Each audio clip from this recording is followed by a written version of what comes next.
Hi everyone, in this video I will do a research summary on a comparative analysis of honeypots on different cloud platforms research study. Let's begin.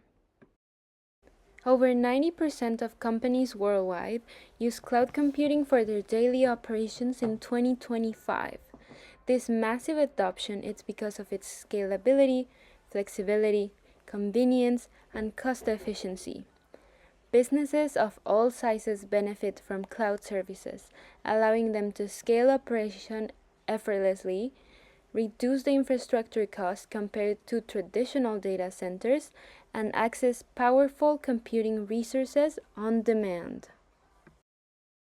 As a quick overview on this business model, with infrastructure as a service you can host, with platform as a service you can build, and with software as a service you can easily consume, all of them in demand upon organizational needs.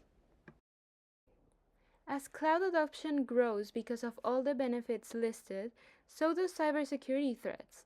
In the last year alone, 2024, over 60% of organizations that use cloud experience some sort of security incident related to their cloud usage. One big risk in cloud security is that hackers can look up which IP addresses belong to cloud service providers. This helps hackers scan for weak spots, like misconfigured servers, open ports, and try to break into the system.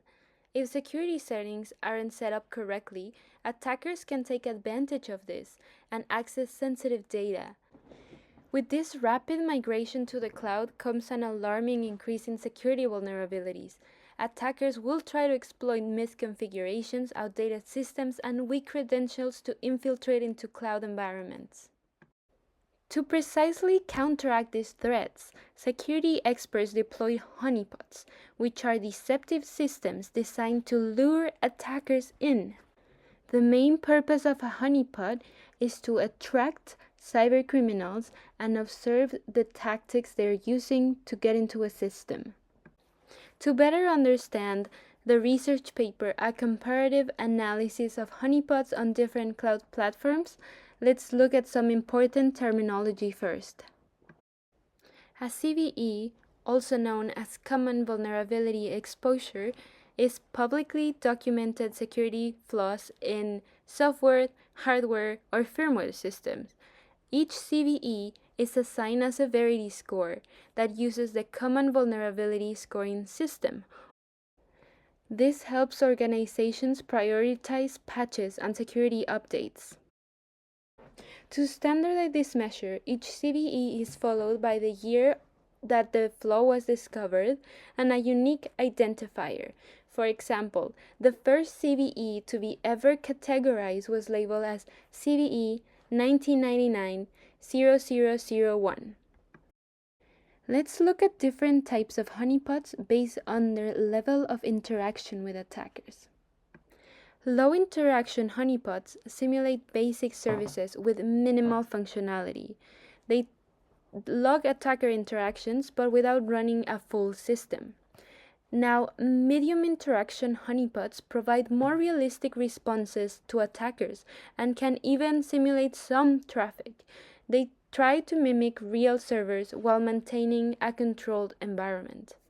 Now, the high interaction honeypots are the ones that try to replicate a fully functional and operational system, making them highly effective in capturing sophisticated attack techniques because it is less likely that an attacker realizes that they're in a honeypot, but they're also riskier to deploy as we might be giving attackers some information of underlying infrastructure. Now, we also have different types of honeypots for various types of attack scenarios. Some of the most common honeypot types include database honeypots that simulate a vulnerable database to see how attackers perform SQL-like injections or access unauthorized resources, malware honeypots, which are used to detect possible API weaknesses, email honeypots or spam honeypots that are used to attract, receive, and study how spam is being sent, and spider honeypots, which are more like web servers vulnerable to attacks like cross-site scripting. A combination of all of the above will be a honeynet, which is a network of interconnected honeypots or more than one honeypot system designed to study different attack vectors and different attack strategies, like lateral movement on a network. Now that we know all the key important terminology, let's look at the research study, a comparative analysis of honeypots on different cloud platforms. To better understand cloud security threats, the researchers deployed multiple honeypots on the three major cloud service providers, AWS, Google Cloud, and Microsoft Azure. Over 3 weeks, these honeypots collected data on global attack trends in different regions. Since for this research, the researchers implemented different types of honeypots, the implementation of this system is close to that of a honeynet. As previously mentioned, the researchers in this study implemented several different types of honeypots. However, the ones that received the most attacks were the three following that we will focus on: Dioneea, Cowrie, and Gluten. Now, Dioneea is a low-interaction honeypot that captures malware and also logs attacks on commonly used protocols such as HTTP, FTP, TFTP, Voice over IP, and SMB protocols. Cowrie is a very famous medium interaction honeypot that has the ability to mimic SSH and telnet environments and even allows attackers to brute force and logs their brute force attack. It also tracks all of the post-exploitation activities and the commands they run once they gain access to the system. Lastly, Gluten is a low-interaction honeypot that captures and logs TCP-based attacks and also allows attackers to interact in fake SSH sessions. In order to study all of the wide range of attacks and be able to observe data and collect it, the researchers of this study exposed ports 0 to 64,000, making the honeypots accessible from pretty much any IP address.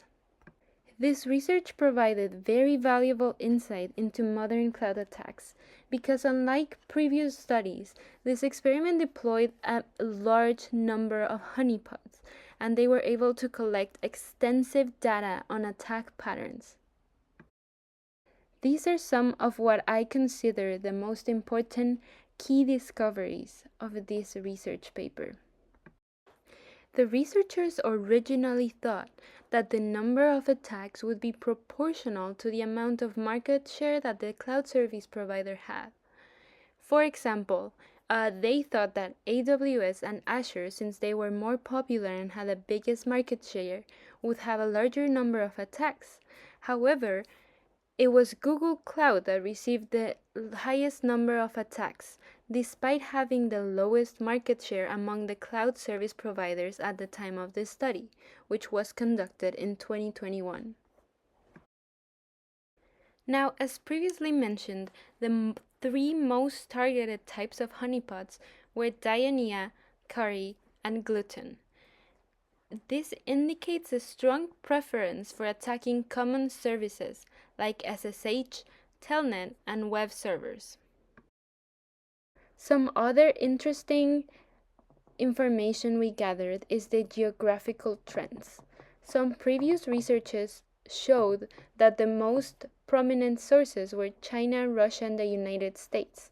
However, the researchers also found many sources coming from Vietnam, India, and Venezuela, which are not commonly listed as top attackers in other researches. Now, one of the biggest findings of this study was how attackers exploited vulnerabilities. It was shown that attackers targeted outdated flaws dating up to 20 years back, such as the CVE 2001-040 on a Windows terminal server, which was a vulnerability through sending a malformed remote desktop protocol package, or the CVE 2006-2369, which is a vulnerability on the real VNC software. This software has a vulnerability that allows the attacker to do an authentication bypassing. This only highlights the importance of having regular security patches in systems, as attackers will try to exploit outdated or old legacy systems that have this type of vulnerability still running. Something to note is that the software that had these vulnerabilities with the CVEs previously mentioned is software that became widely used during the COVID-19 pandemic with the spread of hybrid or remote work, and this is something attackers probably had duly noted and were trying to take advantage of. Another finding observed by the researchers was the use of brute force commands and scheduled tasks to steal credentials. Once the attackers were successfully logged in, some of the commands they performed were to gather information about the system. Commands such as cron tab, getting CPU information and information about what the system looked like, was gathered, which possibly indicates that they were trying to see what other malicious commands they could attempt. Moreover, another very used command attempted were commands related to privilege escalation. Like previously mentioned, one of the methods of data gathered was the use of brute force commands in carry honeypots. For this, attackers attempted thousands of different usernames and password combinations to try to log in into the honeypot. As you can see in this list, the attackers targeted generic or default passwords and usernames. This only highlights the importance for having unique and strong usernames and passwords because of the weak credentials and the risk they bring to a system. Something to note about the geolocation analysis is that this analysis is not definitive because attackers tend to use proxy servers, VPNs, and botnets to obscure their true locations. While Vietnam and Russia appear to be major sources of attacks, the actual origins might be far more distributed, and we might not have access to that data if they're hiding their IP address. However, it is worth noting that the reputation of the IP address matters. From the research, 80% of the collected source IP address are classified as known attackers, and 15% are also categorized as bad reputation IPs. This basically means that these addresses have been previously associated with cybersecurity threats like malware distribution, phishing, or brute force attacks. This research shows that a way that organizations can mitigate this risk is to blacklist these IPs through the use of firewalls and intrusion prevention systems. The last observation from this study was that most attackers are operating on an outdated operating systems, such as Windows 7, Windows 8, or older Linux's distribution like 2.2 and 3.1. Researchers suggest that this is because of how easy it is to acquire a system that meets these operating system requirements. To wrap up, as cybersecurity threats evolve, so must cloud security strategies. Honeypots could potentially help organizations by bringing an additional layer of security and giving us data. This research also shows the importance of having an appropriately configured cloud instance and including things like regular patching, strict access control, and monitoring the logs. Something valuable for the future to consider is implementing a high interaction honeypot and seeing if the attacker's behavior deters from a high interaction honeypot to a medium or a low interaction honeypot as implemented on this study, as well as maybe conducting a similar research following years after it has been originally published to see how the threat landscape has evolved. My key takeaway is that honeypots are an innovative way to proactively implement security measures. This is very valuable to study attack behavior and further understand how to better protect a system's infrastructure.